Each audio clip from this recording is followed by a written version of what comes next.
School అనే కదా sir, మాది ఎలిమెంటరీ స్కూల్, ఎస్సీ ఏరియాలో ఎలిమెంటరీ స్కూల్ కూడా ఉంది సార్. అప్పట్లో 72 మంది ఉన్నారు, 6 ఉన్నారు సార్.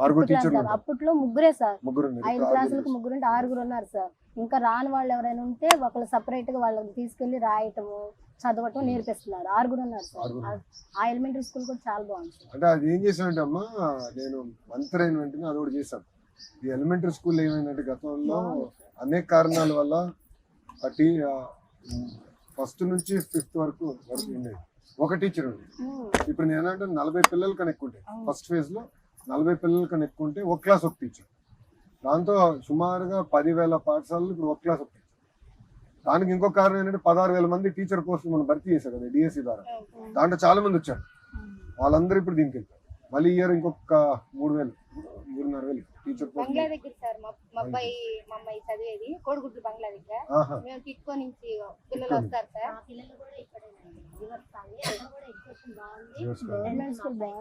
ఎంత చాలా ఇంపార్టెంట్ సంవత్సరం తల్లి, చాలా కీలకమైన సంవత్సరం 10th. అమ్మా ఇంకోటి అదే ఈరోజు వచ్చారు పిల్లలు. వీళ్ళు ఏంటంటే ప్రభుత్వ పాఠశాలలో చదివి ఐఐటి మెడ్రాస్కి ఒకరు, ఐఐటి ఇంకొక ఐఐటికి ఒకరు ఐఐఎస్సికి వెళ్ళారు. వాళ్ళ ముగ్గురిని ఈరోజు వచ్చారు. అందుకే లేట్ అయింది. వాళ్ళతో మాట్లాడుతున్నా పిల్లలతో. ప్రభుత్వ పాఠశాలను చదివిన వాళ్ళని అడిగా, మీ సలహా ఏంటో నాకు మంత్రిగా ఏంటి మీకు సలహా ఏమి ఇస్తారంటే వాళ్ళ మాట అన్న, మీరు 9th 10th రుద్దుతున్నారు. ఇదేదో ఫస్ట్ నుంచి సిస్టమేటిక్ గా చేస్తే రుద్దుడు ఉండదు కదన్నా. మీరు ఇల్లు ఒక్కొక్క ఇటుకేసి కడతారు కదన్నా, మీరు ఒకేసారి 9వ ఫ్లోర్ కట్టరు కదా. మీరు మళ్ళీ పిల్లలకి ఎందుకంత ఇబ్బంది పెడుతున్నారు నువ్వు మాట.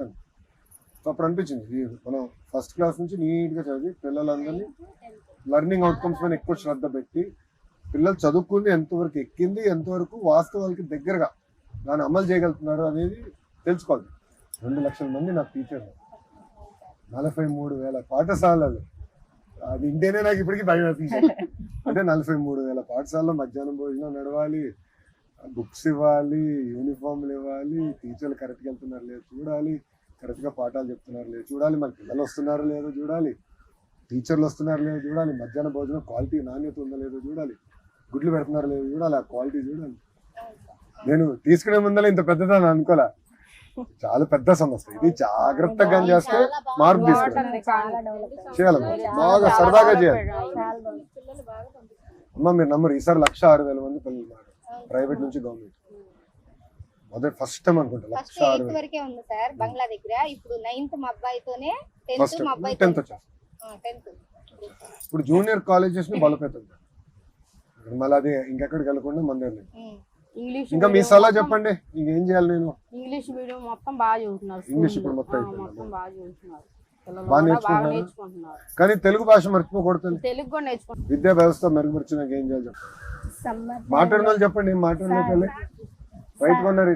సమ్మర్ టైంలో పిల్లలకి స్పోకెన్ ఇంగ్లీష్ క్లాస్ అని కంప్యూటర్ క్లాస్ లైబ్రరీలో పెడతాం. లైబ్రరీస్ నేను మెరుగుపరిచి కొంచెం ఇంగ్లీషు కార్టూనింగ్. సార్ నెక్స్ట్ మా పిల్లల్ని నిడమరకు పంపించేలాగా మీరే చెప్పాలి. స్కూల్ వేకెన్సీ లేదు, ఇంకా 2 స్కూల్స్ డెవలప్ చేస్తా తల్లి. ఇంకా 2-3 స్కూల్స్ చేస్తా. నేనేమనుకుంటే నియోజకవర్గానికి ఒకటి చేద్దాం అని చేద్దాం. నేను ఇంకో స్కూల్ కూడా చేయాలి. నా పాయింట్ అన్ని స్కూల్స్ ఆ క్వాలిటీకి రావాలి. కేవలం ఇన్ఫ్రాస్ట్రక్చరే కాదు, విద్యా వ్యవస్థలో కూడా హెచ్ఎం గారితో మాట్లాడు, నా మాట కూడా వెళ్ళదు. నేనేమన్నా అంటే అమ్మ క్వాలిటీ రావాలంటే నాకు వదిలేండి సార్, నేను క్వాలిటీ తెస్తానండి. నేను ఇప్పటికి వెళ్ళలేదు తల్లి. నెంబర్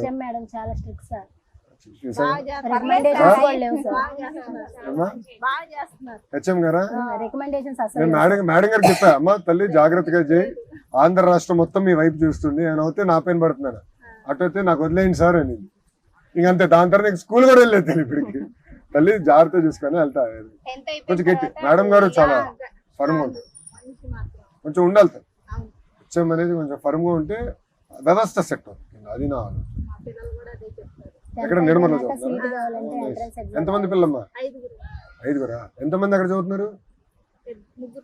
3 నిర్మల్.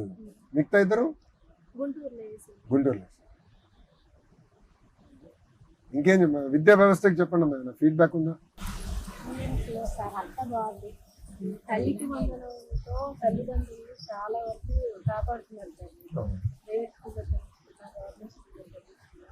గవర్నమెంట్ స్కూల్లో చదివించుకున్న వాళ్ళు ఇబ్బందుల్లో ఉన్న వాళ్ళు సెకండ్ ట్యూషన్ వాళ్ళకి ఏదో వాళ్ళు బాధగా పడుతుంది. ప్రైవేట్ స్కూల్లో చదివిస్తున్నారు. ఇంట్లో ఎంతమంది ఉంటే అంతమందికి మీరు వెళ్ళడం వల్ల వాళ్ళకి స్కూల్ ఓపెన్ అయ్యేసరికి తల్లిదండ్రులకి ఫీజు కట్టాలి, బుక్స్ కొనాలి, వాళ్ళకి యూనిఫామ్ కుట్టించాలి, షూ కొనాలి, ఈ అన్నిటికీ వాడుకొని పిల్లలకి ఏ దిగులు లేకుండా తల్లిదండ్రులు స్కూల్కి పంపిస్తున్నారు. చాలా మంది మానేస్తున్నారు కూడా మళ్ళీ జాయిన్ చేశారు. ఏ తల్లిదండ్రులైనా సరే ఆర్ట్స్ ఇవ్వలేకపోవచ్చు. ఆర్ట్స్ అనేది పక్కన పెడితే ప్రతి తల్లిదండ్రులకి ఉదయం లేస్తూ ఉండే ఆలోచన పిల్లలకి మంచి చదువు ఇవ్వాలని. ఆ చదువు కోసం మీరు ఇంట్లో ఎంతమంది పిల్లలు ఉంటే అంతమంది పిల్లలకి మీ తల్లి వందనం ఇవ్వడం వల్ల చాలా వరకు తల్లి సేవ అవుతుంది. తల్లి ఇక్కడ ఒక విషయం చెప్పాలి. ఈరోజు ప్రభుత్వం రూపాయి సంపాదిస్తే రూపాయి 40 పైసలు ఖర్చు. మీరు చూసారు పెన్షన్, తల్లికి వందనం, గ్యాస్, దాని తర్వాత స్త్రీ శక్తి, మళ్ళీ ఆటో వాళ్ళ సేవల్లో, మత్స్యకారం సేవల్లో, దాని తర్వాత మీరు అన్నట్టు అన్నదాత సుఖీభావ, చేనేత సోదరులకి, ఇట్లా మళ్ళీ ఫీ రీంబర్స్మెంట్, ఈ ఉన్న కార్యక్రమం మనం మిడ్ డే మీల్స్ ఇవన్నీ తీసుకుంటే అంటే ఒకప్పుడు మన ప్రభుత్వ అధికారులు వచ్చినప్పుడు రూపాయి సంపాదన అంటే రూపాయి 60 పైసలు ఖర్చు. ఇప్పుడు సంపాదన పెరిగింది. బట్ ఇప్పటికీ కూడా ఏంటంటే ప్రతి నెల జీతాలు సకాలంగా చెల్లించాలంటే తల కింద తపస్సు చేయాల్సింది. కారణం ఏంటంటే అమ్మా 5 సంవత్సరాలు కంపెనీలు రావాలి. 5 సంవత్సరాలు మన రోడ్లు కానీ ఇన్ఫ్రాస్ట్రక్చర్ కానీ ఈ మేలు అన్ని వదిలేసాం. ఇదేమవుతుందంటే అమ్మా ఇప్పుడు ఇంట్లో ఆదాయం ఉంటుంది, మీకు డబ్బులు వస్తాయి, ఏం చేస్తారు? కొనుగోలు చేస్తారు, పుస్తకాలు అంటారు, ఇవి అంటారు. ఎకానమీ తిరుగుతుంది. కంపెనీలు వస్తే ఏంటంటే ఉద్యోగాలు వస్తాయి. ఉద్యోగాలు వస్తే వాళ్ళ ద్వారా ఇంకొక 2-3 ఉద్యోగాలు. ఇప్పుడు ఐటీ ఉంది, ఐటీలో ఒక్కరికి ఉద్యోగం వస్తే వాళ్ళ ద్వారా ఇంకో 5 వస్తాయి. ఎవరికి? ఇంట్లో పనిచేసిన వాళ్ళు అవ్వచ్చు, డ్రైవర్లు అవ్వచ్చు, టాక్సీ డ్రైవర్ అవ్వచ్చు, స్కూల్లో అవ్వచ్చు, ఎన్నో అవ్వచ్చు. 5 సంవత్సరాలు ఒక పరిశ్రమ. ఇప్పుడు 2 సంవత్సరాలు కష్టపడితే ఇప్పుడు టేక్ ఆఫ్ అవుతుంది. మొన్న ఈ 3 నెలలు చూస్తే ఐటీలో 33% పెరిగింది. ఏది ఎక్స్పోర్ట్స్ ఐటీలో. కానీ ఇప్పటికీ మనం 11వ స్థానంలో ఉన్నాం. భారతదేశంలో విశాఖపట్నం 11వ స్థానంలో ఉంది ఐటీలో. ఇదే స్పీడ్ కానీ కొనసాగితే 2029 కల్లా 6వ స్థానానికి వస్తాం. ఇది ఎందుకు చెప్తున్నానంటే ఆదాయం పెరగాలి, తద్వారా సంక్షేమం కూడా పెంచాలి. ఏమైందంటే ఆదాయం పెరగల అంటే అప్పులు చేశారు. ఎవడు కట్టాలి ఇప్పుడు అప్పులు? ఎట్లా కట్టాలి? చెత్త పైన పన్ను, కరెంటు ఛార్జీలు పెన్ను, ఇవన్నిటి వల్ల ఏంటంటే భారం మొత్తం మన పెన్ను. ఇప్పుడు బాబు గారు అందుకని కరెంట్ ఛార్జీని పెంచుకోండి, మీరు ఆదాయం సంపాదించి చూసుకుంటారు. చేనేత సోదరులు అది చేశారు, మగ్గాలు ఉంటాయి కదా ఇంట్లో, అది చేశారు. సో ఇట్లా ప్రోగ్రాముల రూపం ఆదాయం పెంచాలనేది అంతా. సో అందుకే మంగళగిరిలో కూడా ఏంటంటే పరిశ్రమలు తీసుకోవాలి. ఇప్పుడు నా పైన ఉన్న బాధ్యత కూడా అంటే ఎక్కువ మందికి ఉద్యోగాలు ఉపాధి కల్పించే పరిశ్రమలు తీసుకోవాలి. సో అందుకే మీరు చూస్తే ఇక్కడ మనకి కిచెన్ ఉంది కదా, అక్షయపాత్ర కిచెన్ దగ్గర 100 ఎకరాలు ఉంటే ల్యాండ్ పూలింగ్ తీసుకుని ఇప్పుడు 70 ఎకరాలు మనకు వచ్చి ఉంటాయి. అంటే ప్రభుత్వ భూమి లేదు ఇక్కడ.